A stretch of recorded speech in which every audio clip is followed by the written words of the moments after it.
Hello students, I welcome you all in this video lecture. आज का जो हमारा टॉपिक रहेगा that is related with Gauss law. Paper के लिहाज से काफ़ी इम्पॉर्टेंट टॉपिक है और इसका हम प्रूफ भी करेंगे और इसकी स्टेटमेंट को भी देखेंगे। सो लेट अस बिगिन, शुरू करते हैं जी। सबसे पहली बात तो इसकी जो स्टेटमेंट है उस पर अगर गौर करें तो क्या कहता है, the total electric flux through any closed surface is equal to 1 by epsilon naught times the total charge enclosed to that surface। किसी भी सरफेस का टोटल फ्लक्स कितना माना जाएगा, जितना उसके अंदर चार्ज है उसका 1/एप्सिलॉन नॉट। मैथमेटिकली इसको कैसे लिखते हैं, अगर हम फाई फ्लक्स मानते हैं, फाई को, this is the symbol of phi, it is called flux. Flux किसके बराबर होगा, it should be equal to dot product of E and D S. E यहाँ पे इलेक्ट्रिक फील्ड है, ds यहाँ पे एरिया है, Q चार्ज और नीचे एप्सिलॉन नॉट। और एप्सिलॉन नॉट की वैल्यू हम पहले भी डिस्कस कर चुके हैं, it is 8.85 into coulomb square पर न्यूटन मीटर स्क्वायर, ये इसकी वैल्यू होती है, ये आपने याद रखनी है।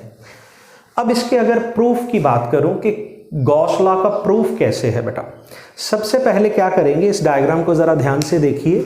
हमने इसके अंदर एक पॉजिटिव चार्ज लिया है और उस पॉजिटिव चार्ज के आसपास एक सरफेस इमेजिन करी है जो स्फीयर नुमा सरफेस है, और हम मान के चलते हैं कि ये इसका जो रेडियस है वो कितना है, दैट इज d।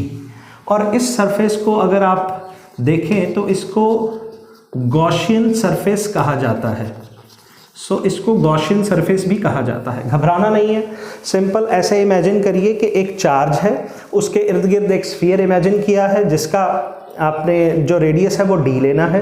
अब क्योंकि हम जानते हैं कि ये पॉजिटिव चार्ज है और हमने पिछली वीडियो में आपको बताया था कि पॉजिटिव चार्ज की जो डायरेक्शन है it is always radially outwards, तो इस चार्ज के कारण इस पॉइंट पे या किसी भी पॉइंट पे कितनी इलेक्ट्रिक फील्ड आएगी, E आएगी, और उसकी डायरेक्शन क्या होगी, बाहर की तरफ होगी।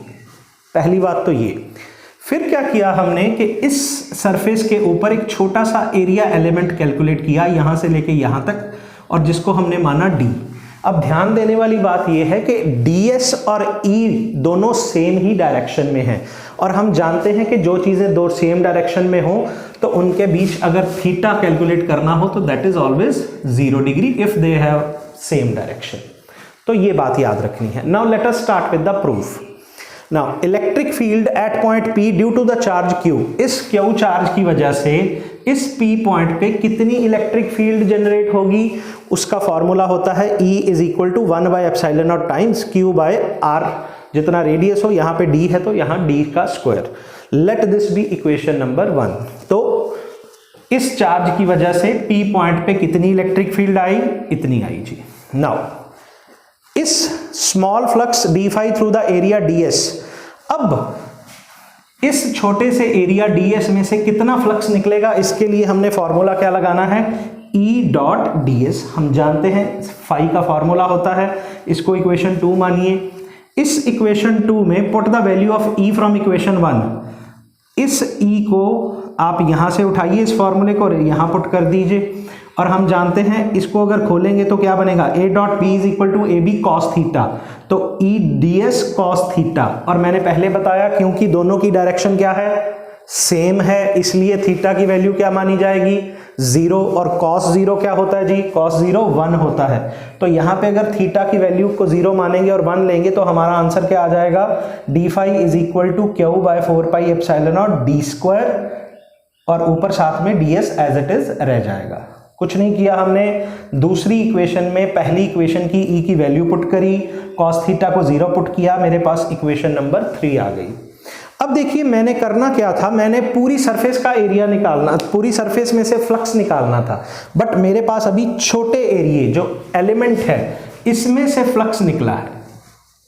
और ये मैं मान के चलता हूं कि जो पूरी सरफेस है इस पे बहुत सारे ds हैं, ये ds, ये ds, ये ds, ये ds, ये ds, ये ds, तो छोटे छोटे ds के पूरी सरफेस बनी है। मैथमेटिकली इन सबको इकट्ठा करना हो तो हम एक फॉर्मूला यूज करते हैं, उसको बोलते हैं इंटीग्रेशन। अगर मैं इस दोनों साइड्स को इंटीग्रेट कर दूंगा तो इस छोटे एरिया में से मेरे को इंटीग्रेशन करने के बाद पूरी सरफेस का फ्लक्स मिल जाएगा। So let us do. अब क्या किया हमने, integrating both sides of equation number 3। इस इक्वेशन की दोनों साइड्स को हमने इंटीग्रेट करा, इधर डी फाई का इंटीग्रेशन, इधर phi, total integral of Q 4 pi epsilon not D square D S. D phi का इंटीग्रेशन तो फाई होगा, सीधी सी बात है, छोटे सरफेस छोटा फ्लक्स, उसका इंटीग्रेशन करके आंसर आएगा बड़ा flux, total flux of the area. अब जो कांस्टेंट चीजें हैं वो इंटीग्रेशन साइन के बाहर आ जाएंगी। क्यू कांस्टेंट है 4 पाई एप्सिलॉन और डी स्क्वायर कांस्टेंट है, वेरिएबल क्या है ds। तो छोटा जो सरफेस एरिया था वो इतना था। अब सभी इन छोटे छोटे एलिमेंट्स को जोड़ के अगर मैंने इंटीग्रेशन करनी हो तो पूरा स्फेरिकल सरफेस बन जाएगी। और स्फीयर का एरिया मैं जानता हूं कितना होता है भाई, 4 pi epsilon 4 pi D square, यानी कि 4 पाई आर स्क्वायर इसको बोलते हैं।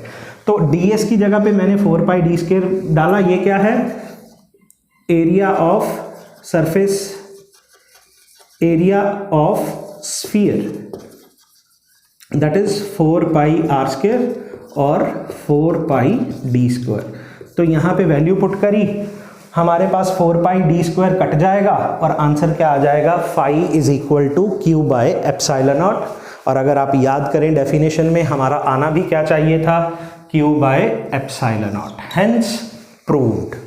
So this is how you can do the proof of this Gauss law। Paper के पॉइंट ऑफ व्यू से बहुत ही इंपॉर्टेंट क्वेश्चन। उम्मीद है आपको ये लेक्चर वीडियो पसंद आया होगा। चैनल पे बने रहने के लिए शुक्रिया। मिलते हैं नेक्स्ट वीडियो लेक्चर में। Thank you so much.